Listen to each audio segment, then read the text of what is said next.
want to talk about impressions. And I think a good place to start would be first impressions.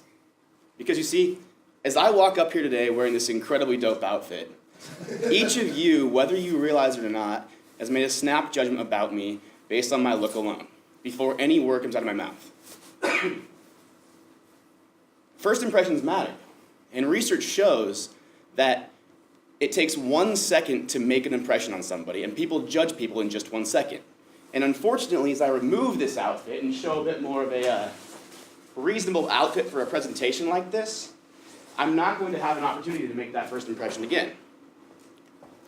People judge you based on your look and potentially the first words out of your mouth on a number of personality traits. In just that 1 second, the time it takes to say hello, people are determining whether or not they think you're trustworthy, confident, competent, warm, amicable, and a number of other traits that are going to impact the manner in which they respond to the rest of your presentation. This is a big deal. If you enter your presentation and people immediately don't think that you're trustworthy, then your presentation is going to fall flat.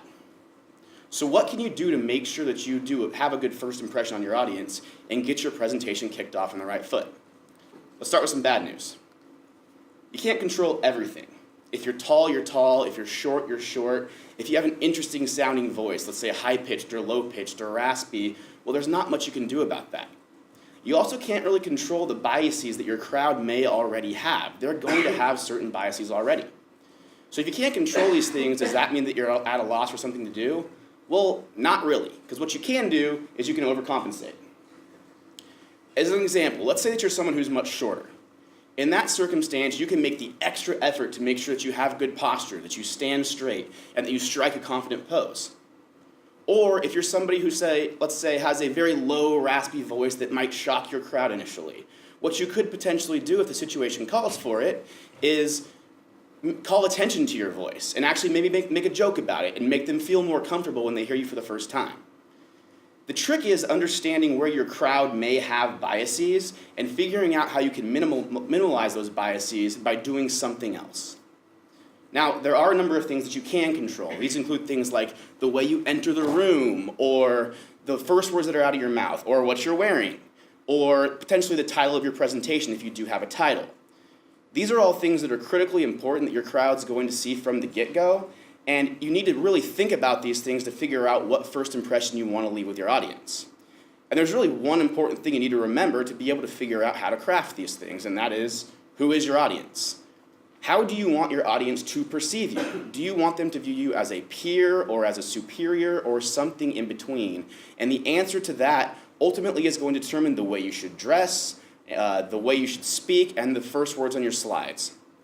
So, if you know your audience, and you know what biases they may have, you structure the things you can control to match that audience, and you try and overcompensate for the things that you can't control, you can make a good first impression. Now, unfortunately, at this point in time, you haven't actually said anything yet, so how do you make sure when your audience leaves that room that you leave them with a lasting impression? What if I told you that I have found the one thing that can bring the world together? The one singular thing that can bring everybody in the world together. The world's a big place, over 7 billion people, and I have found the one thing that can bring every continent, every country, every person together, over 7 billion people. Would you believe me? It's pretty surprising. In fact, I was surprised myself, because I can confess one thing to you. I found this out when I was 9 years old. Now, what do we think the solution is? Do we think it's science, technology, art, music, government, philanthropy? Do you have any idea of what it might be? Any guesses? Love. Love is usually a good solution that people often think of. That's not what I'm thinking of, and that's not the solution. One more? Surprisingly, that's a subcategory of this solution. But let me get right to the point. The solution? Soccer. Now, you might be asking yourself, how is soccer going to bring the world together? How is it the one thing that can be the solution that brings everyone together? And that is a valid question to be asking. So we're not going to talk about that now. We're just going to take a step back from the story, and we're going to talk about what I was trying to do with that story, ideally and hopefully with the effect that we are intending to make a lasting impression. And what was I trying to do? Tease before you tell.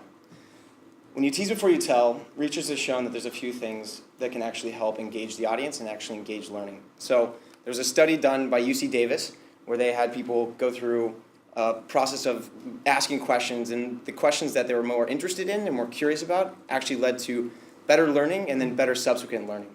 And the reason that was important is because it piqued their interest. They wanted to learn more, it engaged them, and they were excited for what was to come. So how do you do this? A few things that I was trying to employ: ask your audience questions, try to engage them, tease them with answers or tease them about potential answers, reveal an answer to them, and then ultimately dive into some of the points you want to make. Well, unfortunately, I haven't dove into why soccer is the solution. That's one way that you could continue to engage them, and then you can lead to further discussion. All in all, these are things that are really important to consider for actually getting to your story. But now the big question becomes, how do you eventually go about telling that story most effectively? Well, you could start by showing something. So we heard a pitch just now. Here's my pitch. Let's say I want to sell you something. I want to convince you guys to change your bicycles from one with a regular metal bike chain to a carbon fiber belt drive system.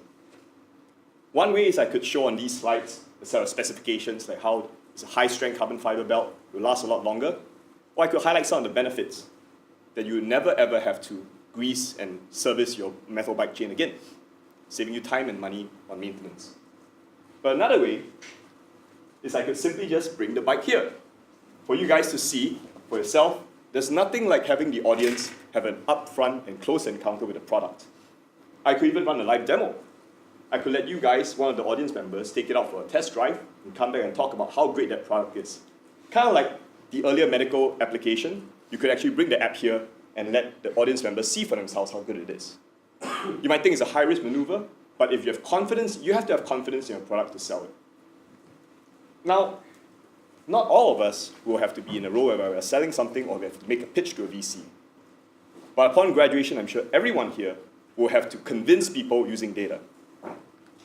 So, what if I told you that a bag of movie popcorn, the small one, used to contain 37 grams of saturated fats? That's almost twice the recommended daily limit. Did that really have an impact on you?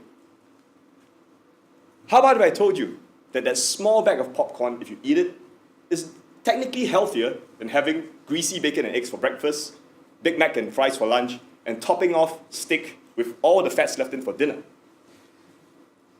Well, that's the approach that a non-profit organization did in the 1990s to wage a media campaign against movie food vendors who were selling popcorn using cheap coconut oil to cook the popcorn. And because of the media frenzy and the public outcry, those guys had to switch to a healthier alternative. So what did I show you? Instead of just displaying charts, tables, I translated that information into something concrete and tangible, such that it will make an impact on the audience. Well, some of you may still not be convinced. Like 3-4 days after the headlines, people will forget about that information, right? Let's do a short experiment. I'll just give a couple of prompts. You don't have to shout the answer out. But here goes. So I'd like you to recall the first line of the song, Hey Jude. I'll give you about 5 seconds.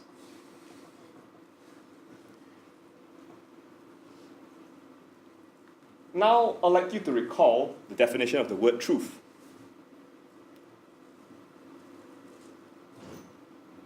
I'm going to hazard a guess and think that for most of you, one was a lot simpler than the other. And researchers at at Duke University attribute this to the Velcro theory of memory. They found that our brains, very much like Velcro, has thousands and thousands of discrete pieces of information, very disorganized, like the furry loops on a Velcro, until they come in contact with a solid hook. A hook like that information I told you about the popcorn, how unhealthy it is. So the moment you have that, you'll be able to make a lasting impression. And I hope I made that simple enough for you. Speaking of simplicity, simplicity is the key to making your message stick. I'd like to introduce a fruit. It's called the pomelo. I could tell you all types of information about this particular fruit. It's grown in Asia, it's best in subtropical climates, it has lots and lots of antioxidants. But we often know so much about a particular subject that we're presenting on that we end up sounding kind of like a Wikipedia page. I've inundated you with all of this information about a particular fruit, but there's nothing actually concrete about it. Another option is that I could say a pomelo, it's kind of like a big grapefruit. So whenever you're presenting information, think of these two different options. You could give a lot of details and a lot of information, or you could have one simple analogy that's really evocative. So just think about these two choices if you're maybe doing a work presentation where you happen to know a lot about a particular topic. I'd also like to introduce a secret of Hollywood executives. It's called the high concept pitch. So when it comes time to introduce a new movie or a new particular show that you might want to pitch, take this example, Speed.